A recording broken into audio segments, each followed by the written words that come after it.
Bismillahirrahmanirrahim. Assalamualaikum warahmatullahi wabarakatuh. Alhamdulillah rabbil alamin.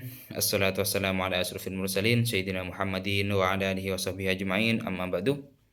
Yang saya hormati dan juga saya takdimi dosen pengampu mata pelajaran supervisi dan administrasi pendidikan, yakni Bapak Fikri Farihin. Dan pada kesempatan kali ini saya akan membuat video tentang pengertian organisasi. Yang tak lupa pula, saya atas nama Riful Umam, ya, kelas 5 PIC. Salam kenal. Organisasi adalah suatu pengelompokan orang-orang ke dalam aktivitas kerja sama untuk mencapai tujuan yang telah ditetapkan. Atau bisa juga struktur tata pembagian dan struktur tata hubungan kerja antara sekelompok orang pemegang posisi yang bekerja sama secara tertentu untuk bersama-sama mencapai suatu tujuan tertentu.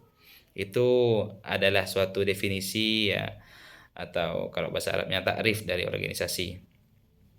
Yang mana dalam di sini tujuan-tujuan di sini harus tercapai. Antara lain di sini unsur-unsur penting, ya, yang dalam organisasi adalah memiliki tujuan yang akan dicapai, aturan kerja, norma yang harus ditaati, metode dan prosedur mengerjakan, orang yang menjalankan pekerjaan, kesatuan arah dan perintah, koordinasi lah. Koordinasi ini adalah satu hal yang memang harus kita pegang teguh. Dalam artian ketua harus mengontrol wakil ketua harus ada ketika ketua tidak ada, bendahara harus berjalan, dan catatan uang harus ada, itu harus dikoordinasi. Ada juga controlling, kerjasama, hubungan sosial antara orang-orang yang ada, ketua dengan wakil, wakil dengan bawahan, itu harus terjalin dengan erat, ya, di dalamnya. Itu organisasi. Ada juga di sini yang akan kita bahas adalah organisasi sebagai suatu sistem, yang mana suatu sistem memiliki 3 komponen atau elemen utama. Yang pertama di sini adalah input. Yang kedua di sini adalah proses, ya, semuanya butuh proses, ya, bukan hanya organisasi, semua pun pendidikan harus memiliki proses. Yang ketiga di sini adalah output. Ketiga elemen di dalam sistem saling berkaitan satu sama lain sehingga beberapa hal atau kenyataan dalam alam ini dapat disebut sebagai sistem. Dan juga organisasi memiliki fondasi-fondasi yang disebut dengan fondasi-fondasi organisasi. Dan dalam ini banyak istilah, ya. Ada yang mengatakan di sini asas-asas organisasi, ada juga yang mengatakan prinsip-prinsip organisasi, dan juga ada juga yang mengatakan landasan-landasan organisasi. Dari sekian istilah, di sini hanya beda istilah, cuma satu makna, ya. Lanjut di sini ada juga proses pengorganisasian. Nah, di sini ada 3 langkah sebagai prosedur pengorganisasian.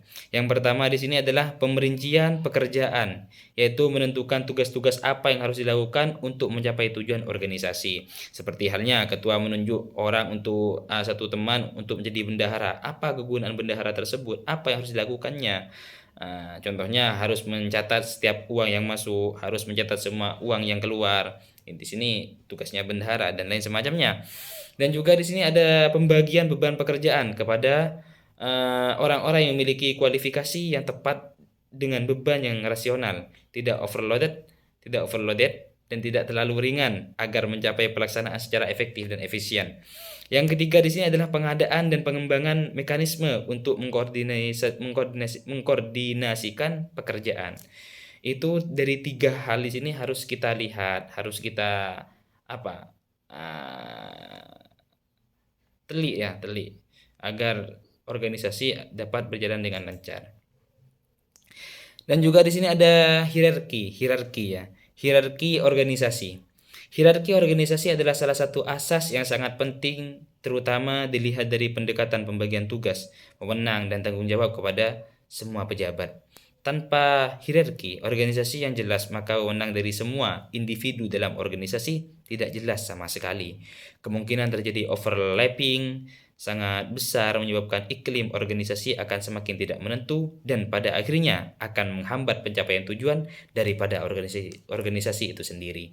Jenjang atau struktur organisasi itu berisi bagian-bagian yang dipandang penting saja dan jumlah serta panjangnya sependek-pendeknya.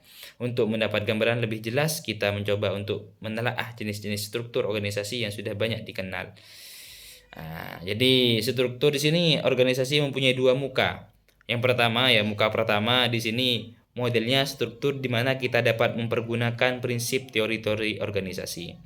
Muka kedua, ya, muka kedua di sini dimensi-dimensi dasar struktur yang akan menentukan kegiatan-kegiatan dan hubungan-hubungan yang harus dilakukan dan tingkatan spesialisasi yang dapat diberikan. Di sini muka kedua dari organisasi. Lanjut pada pembahasan selanjutnya ya. Di sini juga ada objek, strategi, dan teknik dalam organisasi. Yang pertama yang harus kita bahas adalah objek organisasi. Istilah objek organisasi jika diterjemahkan menurut arti katanya dapat diartikan sebagai sasaran, tujuan, atau maksud. Dalam tulisan ini ya, untuk kemudian pemahaman tentang pengertian objek akan diterjemah dengan saran, karakteristik dari suatu sistem organisasi terletak pada adanya suatu sifat mengejar sasaran, ya, seluruh sumber yang daya manusia dan non manusia yang ada dalam sistem organisasi dan bahkan sumber keuangan diorganisasikan sedemikian rupa untuk mengejar tujuan-tujuan organisasi yang telah dinyatakan secara jelas. Itu objek organisasi. Ada juga taktik, ya, taktik.